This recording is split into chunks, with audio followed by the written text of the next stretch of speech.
ఎవరి దగ్గర తెలంగాణ ఉద్యమంలో డబ్బులు తీసుకొని నేను పాటలు రాయలే.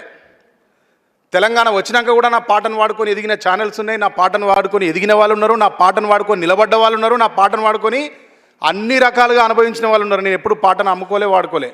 2013 నుంచి నేను డబ్బులు తీసుకొని పాట రాయడం స్టార్ట్ చేసిన.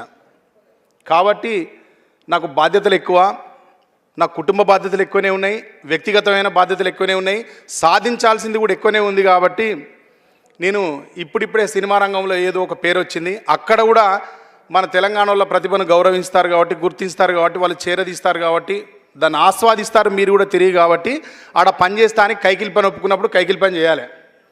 ఇక మళ్ళీ ఈడికి వచ్చి నేను తెలంగాణలో పెద్ద తోపును, నేను మీసాలు తిప్పితే మా వాళ్ళు మొత్తం బ్లాక్ బస్టర్లు చేస్తారు, నేను ఉరుకుమంటే మా వాళ్ళు ఉరుకుతారు, నాకు అక్కడ వేరే గుర్తింపు ఉన్నది అంటే కుదరది.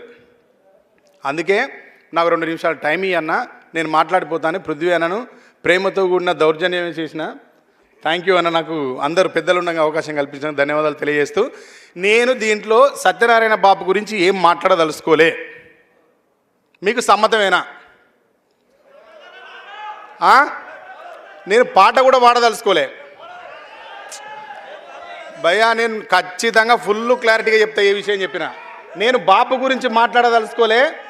ప్లీజ్ నేను చెప్తా అన్న, పాటలు పాడుకొని వీళ్ళు పాడడానికే పనికత్తరనే కాడికి పోయినాం, అట్లా కానియద్దు. అరే మన దాంట్లో మనం మాట్లాడుకోవాలి కదా.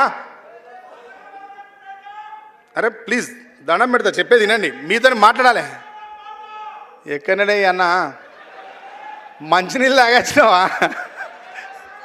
సరే పాడుకుందాం కానీ నేను చెప్తున్నాను అన్న, అందరూ పృథ్వీ అన్నకు పెద్దబాబుకు సంబంధించి మంచి విషయాలు చెప్తారు, ఇన్స్పిరేషనల్ వర్డ్స్ చెప్తారు, ఆ బాపు ఎట్లా అచీవ్ అయ్యింది అనేది చెప్తారు. ఆయన లోపల ఉన్న ధిక్కారాన్నే చెప్తారు కానీ బాపు లోపల అధికారం కూడా ఉన్నది, అది ఎవరు చర్చిస్తలేరు. ఇది కూడా చెప్పండి పృథ్వీ అన్నకు దయచేసి. పృథ్వీ అన్నకు ధిక్కారంలో అధికారం ఉంది, దాన్ని కూడా సాధించమని చెప్పండి.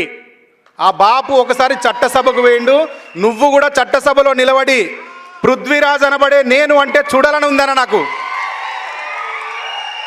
నువ్వు ఏదైనా గుర్తుపెట్టుకో, ఈటల రాజేందర్ అన్నెంబడి నేను తిరిగినప్పుడు కరీంనగర్లో మేము ధర్నాలు చేసుడు, ఈ బస్సులను గుద్దుడు, ఈ లారీలను గుద్దుడు, ఈ రైలు లాగబట్టుడు, పట్టాలు వీకేసుడు. రాజేందర్ అన్న పైనుంచి కేసీఆర్ సార్ ఏది తీర్మానం చేస్తే కింద రాజేందర్ అన్న తీర్మానం చేసేది, మేము పోయి పనిచేసేది. మమ్మల్ని తీసుకుపోయి మేము అన్నీ చేసిన తర్వాత పోలీసు వాళ్ళు పట్టుకపోయి జైల్లో కూర్చుని పెట్టేది. ఏం కొట్టకపోయేది కానీ టార్చర్ చేసేది, ఇడిచిపెట్టకపోయేది, బయటికి వేతనంటే ఇడిచిపెట్టకపోయేది. అట్లా అటాకులు చేసినప్పుడు అట్లా జరిగేది.